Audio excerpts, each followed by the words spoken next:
18 থেকে 19 বছর বয়সে যদি তোমার ভালোবাসা পূর্ণতা পায়, তাহলে তোমাকে রাজমিস্ত্রি হতে আর কেউ আটকাতে পারবে না। স্ত্রী যদি ঘরের লক্ষ্মী হয়, তাহলে গার্লফ্রেন্ড কি হয়? স্বামী। কালো সম্পত্তি, যেটাকে লুকিয়ে রাখতে হয়। ভোট দেওয়া আর ফুলশয্যার রাতের মধ্যে খুব মিল। দুটোতেই আপনি কাউকে বলতে পারবেন না সেখানে কি করলেন। কুমোর। আমার বানানো ঠাকুর দিয়ে সবাই কত উন্নতি করছে, কিন্তু আমার হচ্ছে না কেন? ঠাকুর। হবে কিভাবে? তুমি তো কাজটাই শুরু করো আমার পেছনে বাঁশ দিয়ে। বিয়ে বাড়ি গেলে লোকজন বলে খাবার খেয়ে যাবেন, কিন্তু ওদেরকে কে বোঝাবে যে আমি খাবার খেতেই গিয়েছি। দামি দামি মেকআপ করে ফর্সা হবে, আর বিয়ের পরে বাচ্চা কালো হলে বলবে বাপের মতো হয়েছে। ইয়ার কি পেয়েছো? মেয়েরা কখনোই ছেলেদের ইমপ্রেস করার জন্য সাজুগুজু করে না, তারা সাজুগুজু করে অন্য মেয়েদের গা জ্বলানোর জন্য।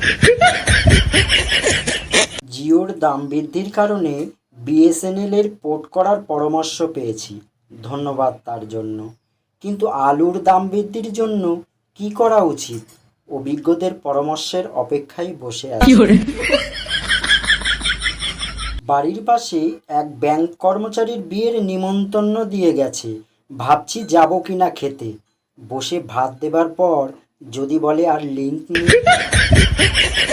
12 মাসে 12 জনের সাথে ঢলিয়ে শ্রাবণ মাসে প্রথম সোমবার উপোস করে ভালো বর চাও। ভোলানাথের গলায় সাপটা লেলিয়ে দেয় না, ভাগ্য ভালো। নিজেকে নিজেই চিনতে পারলাম না, আর একজন নাকি আমাকে হাড়ে হাড়ে চিনে ফেলেছে। অদ্ভুত। আগেকার প্রেম ছিল ক্যান্সারের মতন, মৃত্যুর আগ পর্যন্ত টিকত। আর এখনকার প্রেম সর্দি কাশির মতন, আজ আছে তো কাল নেই। যেসব মেয়েরা বিয়ের পর শ্বশুর শাশুড়ির সঙ্গে থাকতে চায় না, তাদের অনাথ আশ্রমের ছেলেদের সাথে বিয়ে করা উচিত। যে লোকেরা আমার ধ্বংস দেখতে চাইতো, তাদের ব্লক করে দিচ্ছি যাতে দেখতে না পারে। এই যে তুমি প্রোফাইল লক করে ফ্রেন্ড রিকোয়েস্ট পাঠাও, তোমাকে যদি নিমন্ত্রণ করে বাড়িতে তালা দিয়ে পালায়, ভালো লাগবে? সারা বছর শাখা ফলা পড়ে না, আবার শ্রাবণ মাসে বরের মঙ্গলে সবুজ চুড়ি পড়েছে। আমার প্রিয় ইউটিউব পরিবারের সদস্য সবাইকে জানাই বাংলা হাসির ভান্ডারের পক্ষ থেকে অসংখ্য ধন্যবাদ। সকলে ভালো থাকবেন, সুস্থ থাকবেন, আর জোকসগুলো শুনে কেমন লাগলো কমেন্ট করে জানাবেন। আর চ্যানেলটিকে প্লিজ সাপোর্ট করে যাবেন। যারা এখনও পর্যন্ত সাবস্ক্রাইব করেননি, প্লিজ সাবস্ক্রাইব করে দেবেন। আজকে এই পর্যন্ত রাখছি, ধন্যবাদ সবাইকে।